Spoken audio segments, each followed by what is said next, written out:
अगर आप चूके तो 20 साल का दंश एनपीएस का नौजवानों ने झेला है, ओपीएस धारियों ने नहीं झेला है। और आगे वाली पीढ़ी ओपीएस का दंश झेलेगी।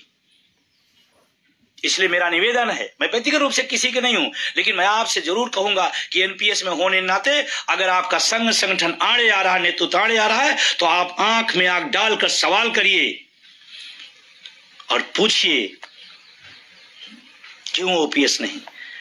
ठीक है, सरकार नहीं देती, हम डटे रहते, हम खड़े रहते, हम डिनाई कर देते कि नहीं मुझे नहीं पसंद है। हम तो मान के चले आए, हम तो तारीफों के पुल बांध रहे हैं, हम तो खूबियां गिनाना शुरू कर दिए हैं। और मैं किसी एक व्यक्ति एक संगठन की बात मैं नहीं कर रहा हूं। आज का आपका नेतृत्व अगर यूपीएस के खिलाफ नहीं बोल रहा है तो अपने अपने नेतृत्व से पूछो कि आप क्या कर रहे हो, क्यों नहीं। आज मेरा भविष्य खतरे में है तो आप क्यों नहीं बोल रहे हो। और सभी से मेरी अपील है, आप पूछो जरूर, और पूछने के बाद कहो। अगर आप ओपीएस के विरोध में है तो आप वीडियो जारी करो, आप लिखो कि ये गलत है, मैं इसको स्वीकार नहीं करूंगा और हम ओपीएस के पक्ष में खड़े। कुछ लोग बताएंगे ऐसा ऐसा हो रहा है, फिर ऐसा हो जाएगा, फिर ऐसा हो जाएगा। 20 साल का दंश झेला है इस देश ने, करोड़ों कर्मचारियों ने। उस समय भी कुछ लोगों ने गलतियां की थी। सरकार से आपको जितनी पीड़ा है, अगर आपका नेतृत्व और आपका संगठन यूपीएस की तरफदारी करेगा तो ध्यान रखना आपके बुढ़ापे का विरोधी है, कोई भी हो। हक हमारा। और कहते महाभारत में क्या कहा गया था, महाभारत में क्या कहा गया था, जब धर्म अधर्म की बात आए तो सामने वाले को मत देखो कौन है वो। महाभारत को आपने अच्छी तरीके देखा होगा। धर्म अधर्म का जब लड़ाई हो तो आपको धर्म के साथ खड़ा होना है। ये नहीं देखना है कि मेरे ताऊ है, मेरे दादा है, मेरे चाचा है। आपका नेतृत्व है, आपका गुट है, आपका संगठन है। धर्म युद्ध में धर्म के साथ खड़े होइए। और आज का नौजवानों का जो धर्म है ओपीएस है। और अब लड़ाई जब 70% जीत चुके हैं, उस समय समझौते की बात। सरकार यूं ही नहीं आई, पत्र लिखने से नहीं आई। इस देश के नौजवानों ने एक संघर्ष किया है, एक अपना खून पसीना लगाया इस आंदोलन के पीछे। अगर आज सरकार आई है तो उसी आंदोलनों के दम पर, समझौतों के दम पर नहीं, संघर्षों के दम पर घुटने के बल आई है। और उस समय जब घुटने के दम पे आई है, जब मजबूत सरकार से मजबूर सरकार हो गई, फिर हम समझौता किस बात के लिए करेंगे। तो मेरा निवेदन है आप सबसे कि महाभारत का धर्म युद्ध याद रखिएगा। और अगर जमीर मर गया है तो फिर ओपीएस की बात मत करिएगा कभी, फिर उसकी खूबियों की चर्चा मत करिएगा कभी। फिर न कहिएगा मुझे इतना मिलेगा, मैं कैसे जीऊंगा, मेरा परिवार कैसे जिएगा। फिर इसका राइट आपके पास नहीं है। रेलवे के साथियों का लगातार मैसेज आ रहा है, लगातार मेरे संपर्क में है। तमाम सारे रेलवे के कर्मचारी नेता, तमाम सारे एनपीएस कर्मचारी लगातार कह रहे हैं कि मेरे साथ छल हो गया है। अगर आपके साथ सरकार ने छल किया है तो आप थोड़ा चिंतन मंथन करिए कि और कौन लोग हैं जो छल किए हैं। और मुझे खुशी है रेलवे के अंदर तमाम सारे लोगों का लगातार फोन आ रहा है और उन्होंने बगावत का बिगुल बजा दिया है। तमाम जगहों पर विरोध प्रदर्शन शुरू हो गए हैं। और मैं देश के तमाम शिक्षकों, कर्मचारी संगठनों से भी कहना चाहता हूं, चूकिएगा नहीं मत। ओपीएस के समर्थन में, एनपीएस यूपीएस के विरोध में खड़े हो जाइएगा। कुछ चंद दिनों के बाद आपको ओपीएस मिलेगी। और एक खुशखबरी अच्छी है, देश का नौजवान उत्साहित हो गया है, कह रहा जब एनपीएस से यूपीएस पे आ सकते हैं तो थोड़ा एक बार मिलकर धक्का और लगा जाए, ओपीएस आ जाएगा। और सही बात है, उनका विश्वास बिल्कुल सही है, उनका कथन भी बिल्कुल सही है। इस सरकार ने तो तमाम सारे लोग जो सुसुप्त हो गए थे उनको भी मौका दे दिया। जो एनपीएस में संघर्ष कर रहे थे और कुछ ढीले हो रहे थे, यूपीएस आने पर उनकी आक्रोश, उनका उत्तेजना और बढ़ गई है कि सरकार ने मेरे साथ नाइंसाफी की है। इतनी बड़ी नाइंसाफी।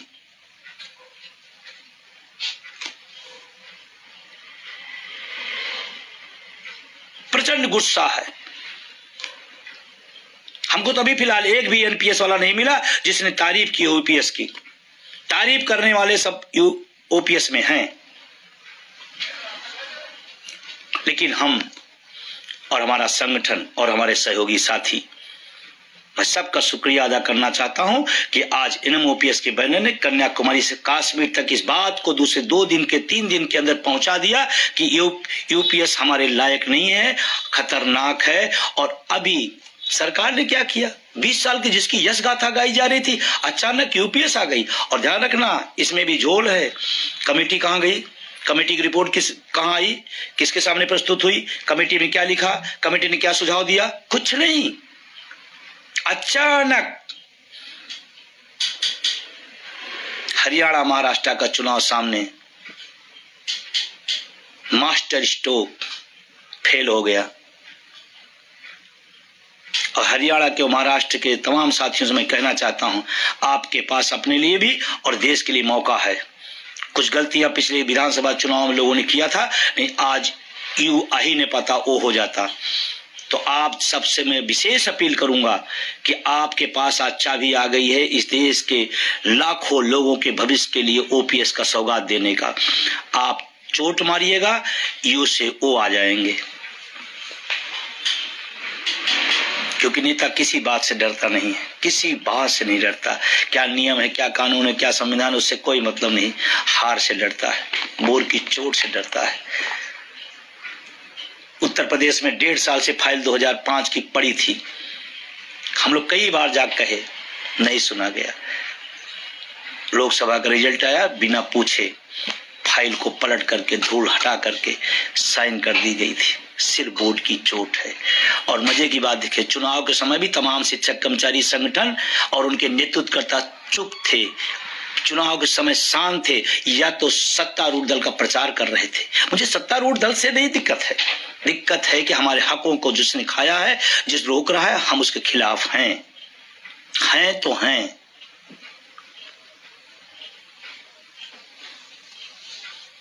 और अभी कार्यक्रम जारी हुआ है। इस देश का पहला संगठन है जो यूपीएस के खिलाफ तन के खड़ा हो गया है। और मेरी कल राष्ट्रीय कार्यकारिणी की बैठक थी, हमारे पूरे साथियों ने एक मत से यूपीएस के विरोध में अपना समर्थन दिया। और इसीलिए कल ही तय हो गया कि इसके खिलाफ हम लोग लड़ेंगे और हम लोग जीतेंगे। कार्यक्रम आ गया है। और मैं कहना चाहता हूं, आप हमारे सदस्य है नहीं है, हमारे संगठन से आप ताल्लुकात रखते हैं या नहीं रखते हैं, ओपीएस से ताल्लुकात रखते हैं, तो इस आंदोलन में आप भागीदारी निभाइएगा। अगर आप भागीदारी निभाएंगे, एक माहौल क्रिएट होगा। जो लोग आज तारीफ में लगे हैं, 2 दिन बाद, 1 हफ्ते बाद हमने बदलते लोगों को देखा है। पहले भी एनपीएस जब आया था, बड़ी तारीफें संगठनों के तमाम नेतृत्वकर्ता करते थे। जब नौजवान खड़ा हो गया, ओपीएस का लहर चलने लगी आंदोलन की, तो लोग फिर अपना अपना चोला बदले और फिर गहन संघर्ष हम करेंगे। आएगा। और नौजवानों में इतनी कुव्वत है, तो आप कहीं भी हो, किसी भी हो, मुझे नहीं कहता एनपीएस वाले हैं या ओपीएस वाले भी अगर हैं, और मैं तमाम साथियों को धन्यवाद दूंगा कि इस आंदोलन में तमाम ओपीएस धारी है, लेकिन फिर भी कहते नहीं आपकी लड़ाई में हम आपके साथ है, मैं उनको बिग सैल्यूट करता हूं। ये हुई बात, पीढ़ियों की लड़ाई है। तो कल ट्विटर अभियान है, अगर ट्विटर नहीं बना है एक्स, तो आप बना लीजिएगा। नहीं बना पाते तो अपने बच्चे से बनवा लीजिएगा। सारे लोग बनाइए और अपने लोगों को बनवाइए। और कल ट्विटर अभियान जो चलेगा,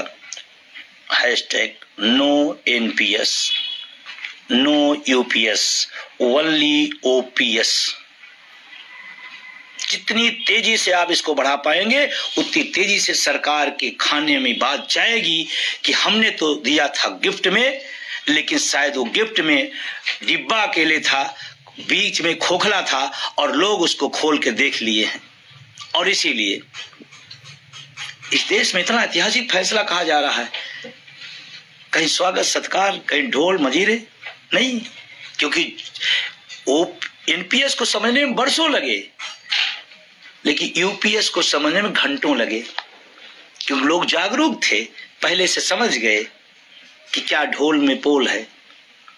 तो कल आप ट्विटर अभियान में शामिल होइए, किसी गुट में हो आप, मुझे मतलब नहीं है, लेकिन ध्यान रखना, आप अगर डर गए कि नहीं मेरे संगठन का आह्वान नहीं है और एनपीएस धारी हैं, तो फिर इतना डर के हक नहीं मिलता है। उसके बाद 2 सितंबर से 6 सितंबर में पूरे देश में बाह में काली पट्टी बांध करके यूपीएस एनपीएस का विरोध करना है। पूरे देश में 2 से 6 सितंबर पूरी ताकत से बांधिए, समाज के बीच जाइए, कार्यालय में जाइए, ऑफिस में जाइए, पूछा जाएगा क्यों विरोध में हमारे साथ चीटिंग हुई है, बांधिए आप। और अगर आपको कोई रोके कि अरे आप तो उस संगठन में नहीं है, कह रहा संगठन में तो नहीं हो लेकिन ओपीएस सही है, और यही संगठन ने 5 राज्यों के अंदर पेंशन बहाल कराया, तो जहां उन लोगों ने भी जो संगठन हमारे साथ नहीं थे बल्कि खिलाफ थे, ओपीएस उनको भी मिला है। तो किसी के संघर्ष से अगर ओपीएस मिल जाएगा तो आपको भी मिल जाएगा। तो इतनी नैतिकता निभाइएगा, डरिएगा नहीं कि मेरा नेतृत्व क्या कह देगा, मेरा संगठन क्या कह देगा। अरे कहीं वो पूछ लिया कि तुमने काली पट्टी क्यों बांध लिया, तो कह देना हम पेंशन विहीन है और हमको दर्द है, हमने बांध लिया है। मैं तो कहता हूं आप भी बांध लो। पूरे देश के अंदर सब विभागों में सभी जगहों पर 2 से 6 सितंबर